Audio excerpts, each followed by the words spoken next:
Bienvenidos a este nuevo análisis. A ver, seamos sinceros. Solemos pensar que perder esos kilos de más es solo cuestión de tener mucha fuerza de voluntad, ¿verdad?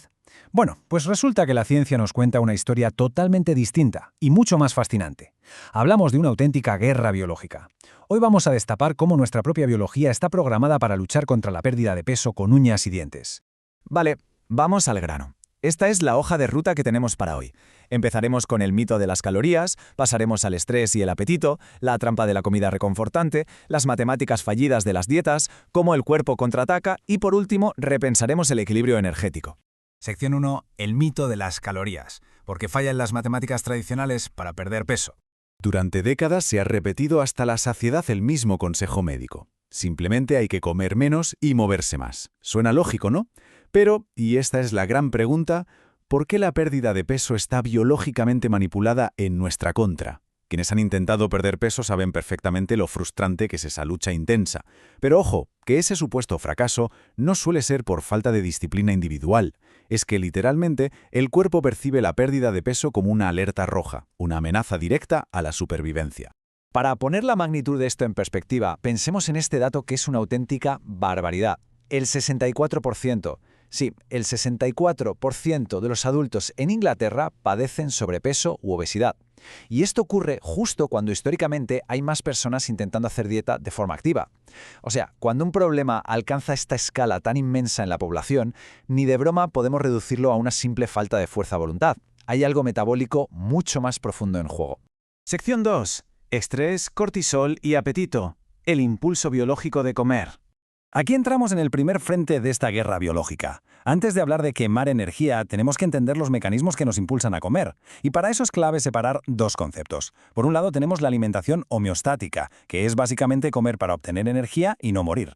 Por otro lado está la alimentación hedónica. Esta última es la que puede ser secuestrada por el estrés, impulsando la búsqueda de una especie de abrazo químico para el sistema de recompensa del cerebro, sin importar si necesitamos energía o no. Cuando este sistema toma el mando, el hambre deja de ser supervivencia y se convierte en pura vía de escape emocional. Y esto ilustra de maravilla cómo funciona ese secuestro. Es el eje hipotálamo-hipófisis-adrenal. Básicamente, cuando nos enfrentamos a un factor de estrés, ya sea físico o psicológico, el hipotálamo da la alarma, activa la hipófisis y ésta enciende la glándula adrenal. El resultado, se desata una cascada brutal que inunda todo el torrente sanguíneo con la famosa hormona del estrés, el cortisol. A ver, el impacto sistémico de este baño de cortisol es enorme. No afecta a una sola cosita, no. Prepara a todo el organismo para una emergencia biológica de las grandes. Modula el apetito en el cerebro, le exige al hígado que produzca más glucosa, promueve la degradación de proteínas en el músculo esquelético e instruye a nuestro tejido adiposo para que libere ácidos grasos. El cuerpo se está preparando literalmente para luchar o salir corriendo, demandando recargar las pilas de inmediato. Sección 3. La trampa de la comida reconfortante. La comida como automedicación. Vale, aquí es donde el estrés choca de frente con los alimentos ultra apetitosos. Hay una atracción casi magnética hacia las calorías densas en tiempos difíciles. Y ocurre por este círculo vicioso que está diseñado al milímetro. Paso 1. El estrés crónico hunde los niveles de dopamina en el cerebro. Paso 2. Para compensar, recurrimos a esos alimentos hipercalóricos que nos dan un pico de dopamina y alivian el estrés temporalmente. Pero, paso 3, ese nivel alto de cortisol hace que almacenemos esa energía directamente como grasa visceral. Y atención al paso 4, porque esa misma grasa visceral genera más cortisol, perpetuando el ciclo. Al final, esta comida reconfortante actúa como una automedicación adictiva que destroza nuestro equilibrio metabólico. Ahora, lo que resulta realmente alucinante de todo esto es el papel secreto de la propia grasa abdominal. Resulta que este tejido adiposo contiene una enzima específica, la 11-beta-HSD1, que tiene la capacidad de convertir la cortisona inactiva en más cortisol activo. Dicho de otro modo, la grasa abdominal no es solo un almacén inerte de calorías, actúa como su propio órgano generador de estrés, empeorando el ciclo sin parar. Sección 4. Las matemáticas fallidas de las dietas. ¿Por qué falla la regla de las 3.500 calorías? Pasemos al segundo frente de esta guerra. ¿Qué pasa cuando por fin decidimos restringir las calorías? Durante años, la clínica médica operó bajo la idea de que un déficit fijo de 3.500 kilocalorías equivalía siempre a una pérdida predecible de medio kilo de grasa.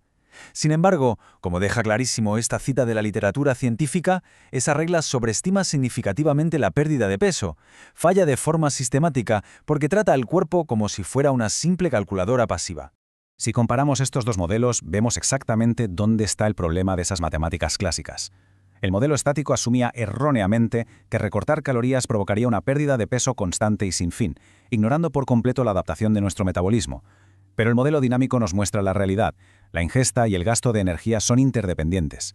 Cuando el cuerpo humano percibe un estado de inanición, se ajusta dinámicamente, activando mecanismos de defensa que dejan al viejo modelo estático totalmente obsoleto con el paso del tiempo. Sección 5. Cómo el cuerpo combate las dietas, acumulando energía para sobrevivir. Esto es fundamental. Cuando el metabolismo se ralentiza, no es un defecto del organismo, al contrario, es un mecanismo evolutivo de supervivencia increíblemente sofisticado.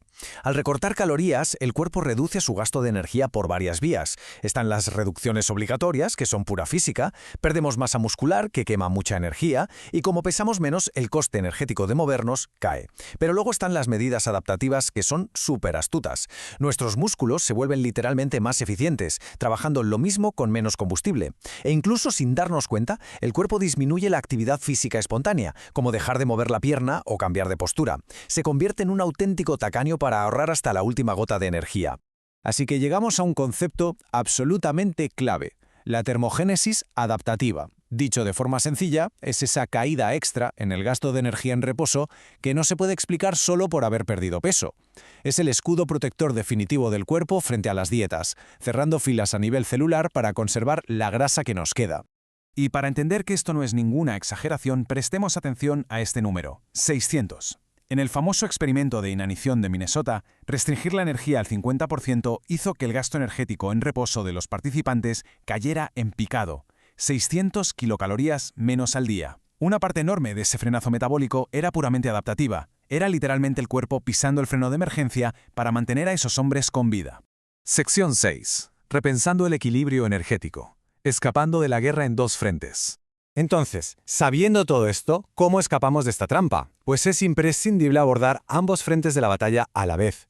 El éxito a largo plazo es una ilusión si no entendemos esta doble realidad biológica. Por un lado, tenemos que calmar esos desencadenantes de estrés que secuestran nuestro cerebro, obligándonos a buscar comida. Y por otro lado, tenemos que respetar y planificar en torno a esas inevitables adaptaciones metabólicas que van a estancar nuestro gasto energético. Ignorar cualquiera de estos dos frentes nos garantiza el temido efecto rebote. Como se resume de forma tan contundente en la literatura científica, la pérdida de peso está regulada por cambios adaptativos tanto en la ingesta como en el gasto de energía, los cuales son funcionalmente interdependientes. Esto valida enormemente lo increíblemente difícil que es hacer dieta. Nuestros sistemas biológicos están unidos para proteger el equilibrio general. Si tocamos un lodo de la balanza, el otro se ajusta automáticamente para compensar. Lo que nos deja con una reflexión final ineludible.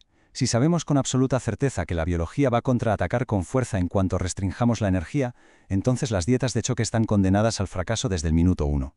La gran pregunta es, ¿cómo podemos usar esta comprensión de nuestros propios mecanismos de supervivencia para crear estrategias de salud reales y duraderas? La respuesta empieza por trabajar junto a nuestra fisiología y no en su contra, avanzando hacia un bienestar real con un respeto totalmente renovado por nuestra propia ingeniería biológica. Gracias por acompañarnos en este análisis.